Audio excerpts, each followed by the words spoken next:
Ladies and gentlemen, boys and girls, children of all ages, welcome to the channel World of Wrestling. Here today to discuss about AEW Rampage February 25th, 2022 review. This was a pretty solid, okay episode with a very good promo by Brett Baker and Thunder Rosa for their contract signing. Plus, also on top of that, guys, we had Hook show up and destroy all of the trainees of QT Marshall.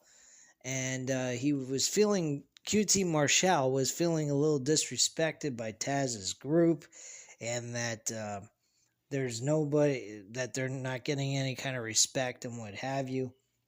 And Hook got in there, got on in the arena and showed up, and QT Marshall sent all of his trainees, his wrestling trainees, to attack Hook. Hook destroyed all of them, whipping their ass, and coming down to the last person, that person backed out and said, I ain't dealing with that motherfucker. He'll kill me. So he was smart enough to walk away. Thunder Rosa and Brett Baker was an excellent promo for this contract signing they had for the Women's Championship going into Revolution. This should have been on Dynamite personally. I think the Women's Championship, as of late, has kind of taken a backdrop towards the rest of the show. And Brett Baker has been their number one star in this company outside of a few other people, and she's a female wrestler. I mean, and she has stood out in this company a lot. She's considered to be one of the four people of the future of AEW. So she's kind of taken a backdrop and kind of lost attention. Only she's the most favorite female performer in AEW at this time in the women's division. And that was already stated by her. Thunder Rosa went ahead quickly, signed the contract after saying she's going to take that women's championship and make that title mean something again, unlike her, who has been a complete, she cussed her in Spanish language and called her a cheap champion as well. Brett Baker took her turn to talk on the mic and sign the contract, and she kind of went longer than Thunder Rosa. But just to shorten it up, what she said, she thinks that Thunder Rosa is very jealous of her, because either way, Brett Baker, with the championship or without the championship, she means something in the AEW. She makes that title. The title don't make her. So, bottom line, she feels even if she was to lose the championship, it ain't going to make a difference because she is the face of the AEW Women's Revolution. And no matter what happens at Revolution, she's confident that her popularity will still remain the same. She will be the face of AEW Women's Wrestling. And she's not worried about this match so much. She was sitting there very calmly. She doesn't seem to be too concerned about this match, which is kind of interesting. I think Brett Baker should retain the championship, personally. I'm trying to remember, one of my subs commented on this match and said he hopes Thunder Rosa wins. And I'm not against Thunder Rosa winning, but man, Brett Baker, she has done an awesome job. She makes that title important. Thunder Rosa, I mean, they've kind of made her show up, do something, then disappear. They're on and off with her, but Brett Baker has been consistent. Serena Deeb seems the more relevant person to go with, making Brett Baker become a face, and having Serena Deeb be the one to take the title from Brett Baker at this point. I'll be straight up honest with you. I'd rather see Brett Baker and Thunder Rosa face each other twice, and both times Brett Baker walking away retaining the championship at Revolution, and then they do a 2-month build between these two ladies once again for a super big stipulation match at Double or Nothing, and Britt Baker walks away getting the respect of Thunder Rosa. And this turns Britt Baker officially into a full-blown face.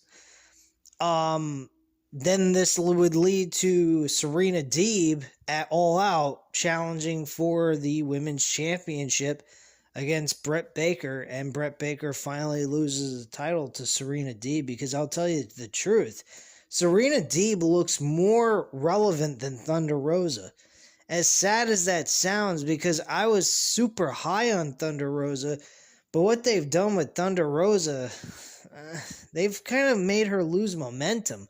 It's not really her I'm upset with. It's more AEW. They did not capitalize on both of these women. They only capitalized on Britt Baker. Thunder Rosa did an excellent job in that Lights Out match, and they just kind of just forgotten her completely, leaving her out of the picture, and then kind of like bring her on there here and there, but nothing serious, nothing of importance. And now finally she's getting this match out of nowhere with no seriousness in place with her, meaning like they didn't put any effort into her. She just won some matches on Dark and won them on Dynamite and Rampage, and all of a sudden she's a number one contender with no serious build going into it. I mean, like, she never really got the same kind of build Britt Baker got. Britt Baker had a following each and every week and every month. She was getting some kind of spotlight thrown on her to make her feel relevant. Thunder Rosa has not had any of that throughout this entire time leading into this pay-per-view, or throughout the time she wasn't even in the title picture. So that's where my problem is with Thunder Rosa becoming the champion. If you're going to pass the title over to someone else, they need to have some kind of importance that's been focused on them. Serena Deeb has gotten that. She has been, tonight she went ahead and she had a match. It was Wednesday night, of course, but since we watched it tonight, I'm going to say tonight. But Serena Deeb, she had a match. She has this open challenge thing that she's doing with all these rookies and shit. I think the person she fought today was Lisa Sparks or some shit. I forgot the first name. I know the last name was Sparks. But she's just an enhancement talent, 0-2. Now, granted, a lot of people debate with me, well, Serena Deeb's just facing a bunch of enhancement talent or rookies that are just starting in AEW in the developmental field. I get that point of view. I totally understand that. But if I'm being real with you guys, if we wait for her to challenge for the women's championship at All Out, and they put her in a little bit more serious role with some other stars like Ruby Soho, Jade Cargill even. I mean, if you put her up against women like that in that kind of field, then you're going to get a little bit more built momentum behind her to make people feel, all right, she's passed the title over to her, she's okay. I mean, I don't have a problem with it. Thunder Rosa, I do, because of the fact she doesn't have any spotlight that was thrown on her while she wasn't the champion. There's where my issue is coming from with this whole idea. I'm totally fine with Thunder Rosa getting 2 championship opportunities, unfortunately not winning either one of them, but I would totally be fine with Serena Deeb if they put her up against some serious contenders after the Revolution pay-per-view. I mean, some people might debate with me about the Thunder Rosa idea. You know, I could totally understand you guys maybe agreeing with me about her not winning the title at Revolution, but hey, what about if they do a serious build between these two young ladies for 2 months going into Double or Nothing, and then they have a stipulation match where she gets a serious push and the limelight's more on Thunder Rosa as well as Britt Baker, and she happens to win at Double or Nothing. I guess I'd be okay with that because they're actually taking 2 months worth of time and building towards these two women to make it a super important match. Hell, if it's big enough, I'd actually give it the main event. But then again, you're talking about also the possibility of MJF facing Hangman Page for the World Heavyweight Championship at Double or Nothing, depending on how things go with Adam Cole and Adam Page. So that all depends on what takes place there. I think Hangman Page is going to retain his world championship with no problem. I think Adam Cole will become world champion somewhere down the line, just not right now because he just stepped into AEW. So I think MJF is going to win his dog collar match, and then he is going to become world champion at Double or Nothing, just like I predicted. I projected him to win the world championship at Double or Nothing in Las Vegas against Hangman Page for the world title. That's when I predicted he was going to win that. If you guys are brand new, following the channel and whatnot, but yeah, that's when I did predict that Hangman Page will lose this championship. So, moving on, I've already talked about the two segments that took place. Now let's talk about the matches. There was 4 matches. The first match was for the TNT Championship. Andrade El Idolo versus Sammy Guevara for the TNT title. This was an excellent opener. Could have been the main event if you really wanted to do it that way. Great matchup between these two guys. The action went back and forth. Hell, this match could have been on pay-per-view. This was a very good match. Personally, I would have saved this for the pay-per-view match, but they went with the 6-man tornado style matchup, which I don't know why they would do that. I have no idea what the fuck they're thinking, but whatever. Doesn't really matter. That's their choice. They want to do that, fine. It's whatever they want to do, I guess. But that match I'm not really looking forward to. I don't really care for that match. I was more interested in the TNT Championship being defended with Sammy Guevara and Andrade. I think that would have been a great match to place on the pay-per-view. I think people would have appreciated their money worth for that match on the pay-per-view card anyway. I mean, granted, nobody's going to complain about because they put a 6-man tag team match together. People are going to say, oh, the match sucks. We shouldn't spend the money to go see it or pay it on pay-per-view. That's kind of ridiculous. But yeah, I thought this match on paper and based on what they did could have been on pay-per-view. It was a pay-per-view quality matchup in my personal opinion. And I had a very fun time watching this match. Probably the best match on the entire card, actually. No doubt about it. So Sammy Guevara retained his championship. We then go to Nick Comoroto versus Wardlow. This was interesting. Now, a lot of people are going to say, well, Wardlow has been fucked over. When you really think about it, look at what he did to CM Punk, and he powerbombed him 9 times, and then out of nowhere, CM Punk rolled him up for a 1, 2, 3. I have to agree. Which is kind of funny that they mentioned this on Rampage today. With Sean Spears after the match was over. Wardlow powerbombed Nick Comoroto, I think about 3 times in this match, and Nick Comoroto is bigger than Wardlow, and damn, he impressed me. But yeah, he powerbombed him several times, then went for the pinfall, got the 1, 2, 3, and that was that. After the match was over, though, Sean Spears went ahead and he said, look, big man, I gotta tell you, you really need to stop doing the powerbomb. It's not getting over. Meaning, like, people, it's not popular move anymore. It's really dumb. It's trash, basically, is what he was really saying. I'm trying to find the words, and I'm just sounding like a fucking retard here.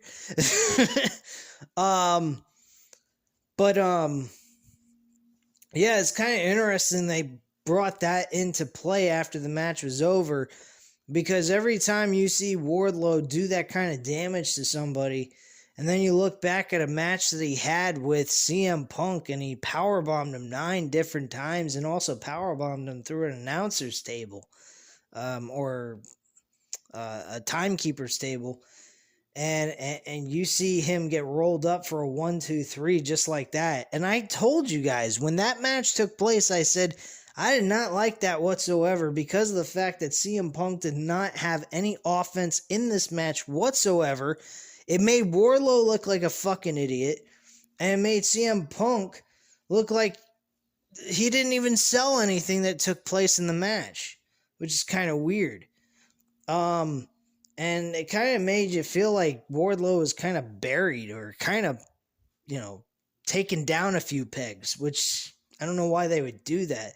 This guy, like I've said, is coming across in the Pinnacle as if he's Batista from Evolution, So personally, I think Wardlow is being mistreated here. I think this whole dissension among Wardlow and the Pinnacle with Shawn Spears and MJF, I think they're doing it a little too prematurely. I think they should be getting along at this point, unless they're looking to pull the trigger real soon. And I don't see Wardlow at the level he needs to be so that he could be projected into the main event scene. Because that's what I really think. I think he would benefit more being part of a group right now than going ahead and being shoved into a singles role by himself. I think he'll get lost in the shuffle. Him being part of the Pinnacle is very, beneficial to him, because it keeps him relevant, being next to like MJF and FTR. More MJF than anything else, because he's been his manager the whole entire time, technically, or his bodyguard, whatever way you want to look at it.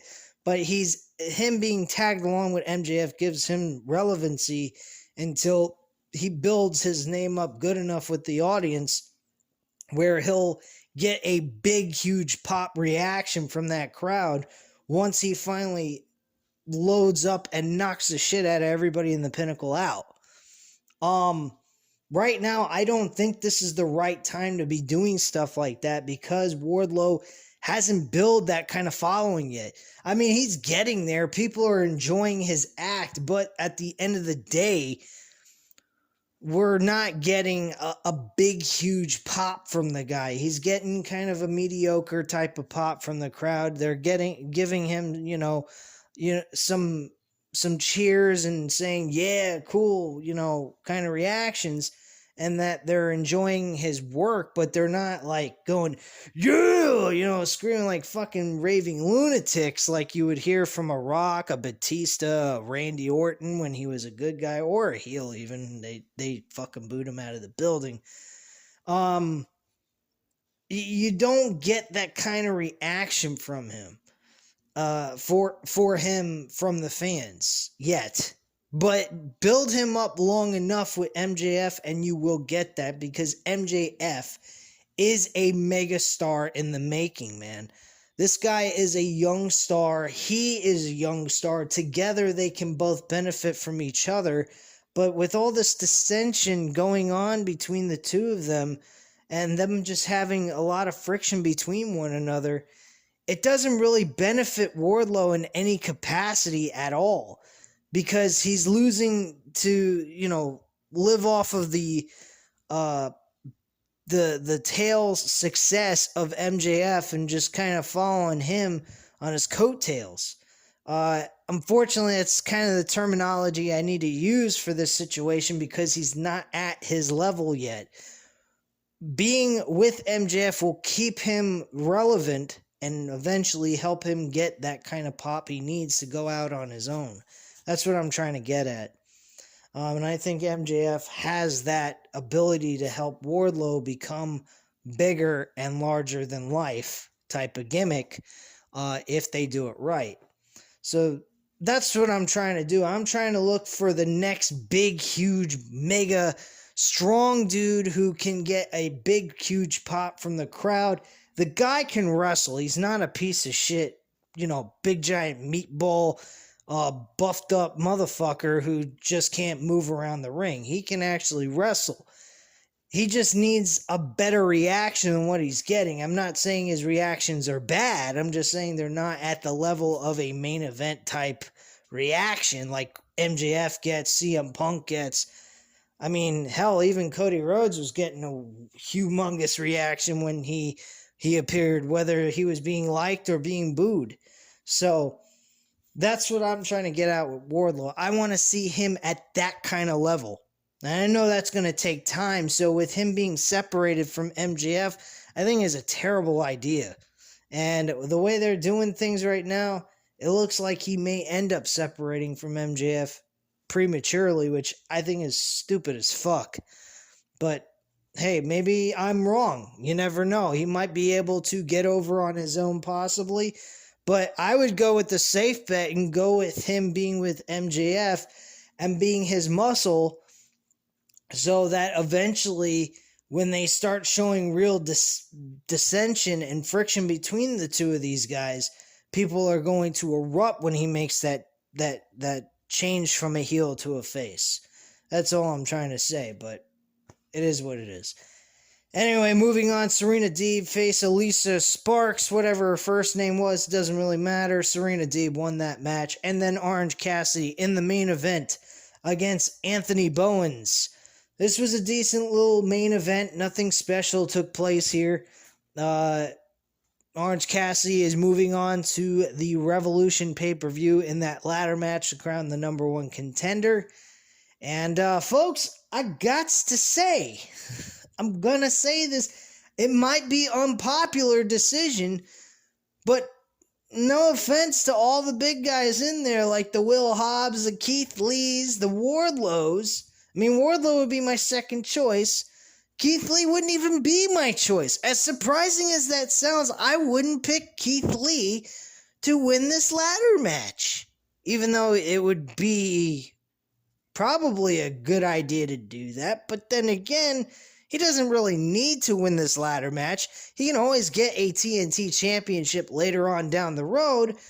But a guy like Wardlow or Orange Cassidy, who I actually am leaning towards even more, it would be my two picks. But I'll take Orange Cassidy as my number one pick. You want to know why? Orange Cassidy has been a backdrop towards the AEW limelight, man. This guy turned out in 2020 and was doing some off-the-wall stuff, and he was entertaining as hell during the pandemic, and people were enjoying him. He faced in a triple threat match with Pac himself and Kenny Omega for the World Championship, and Orange Cassidy almost won that title, got screwed over by fucking Don Callis, and he goes ahead and the fans go nuts over the screw job. We never see him again even get another crack at the World Heavyweight Championship, and he has not been the same since. He has not faced for a world title, a TNT championship, or had a remote entertaining one-on-one pay-per-view type grudge match between himself and somebody else going into a pay-per-view. I mean, I might be wrong about that. There's a lot of things that go on AEW programming, but Orange Cassidy hasn't really been in much of anything except for tag team wrestling with the Best Friends up against Adam Cole and the Young Bucks, I believe.